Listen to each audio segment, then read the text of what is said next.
The conversation I didn't want to have.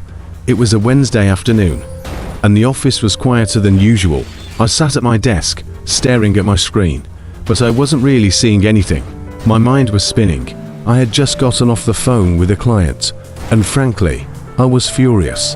For the past few weeks, I had been picking up extra work, covering for a colleague who'd been out on personal leave. It wasn't a big deal at first, but lately, it had started to feel like a lot more than I had signed up for, and my boss, David, didn't seem to notice. I could feel my frustration bubbling up.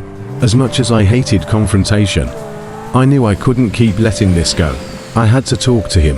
I had to explain that I was at my breaking point. At 3 p.m., David popped his head into my cubicle.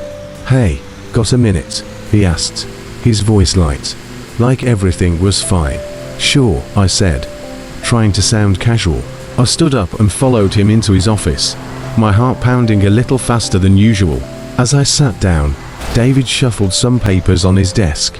He was a good guy, no doubt, but lately, I felt like he wasn't paying attention to how much I was doing. "So, what's up?" he asked, looking up from his desk. I took a deep breath. "David, I need to talk to you about something that's been bothering me for a while now." His eyebrows raised, and he leaned forward slightly. "Of course, what's going on?" "I feel like I've been carrying the weight of the team lately," I said, trying to keep my voice steady. "I've been picking up extra work, taking on responsibilities that weren't part of my role, and I don't mind helping out, but it's starting to feel like too much. I'm struggling to keep up, and I'm worried it's affecting my work and my well-being." David's face softened. He leaned back in his chair, clearly processing what I was saying. "I didn't realize it was getting to you like this. I know you've been putting in a lot of extra hours, and I really appreciate it, but I didn't mean to overwhelm you."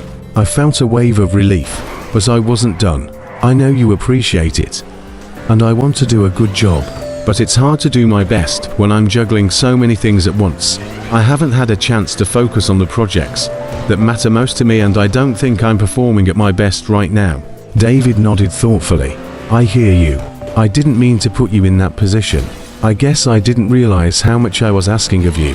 Let's find a way to balance things out, so you're not drowning in extra tasks. Maybe we can shift some responsibilities around, or bring someone else in to help." I felt a weight lift off my shoulders. "I would really appreciate that. It's just been hard to keep up lately. I want to give my best to the team and the clients, but I can't do that if I'm spread too thin." "I totally understand," David said, his tone sincere. "I'll work on making some adjustments. I don't want you feeling like this again." "Thanks for speaking up about it. I know it's not always easy."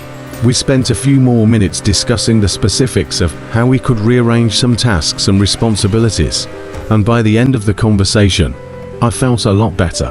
It wasn't easy to bring up my concerns, but it was the right thing to do.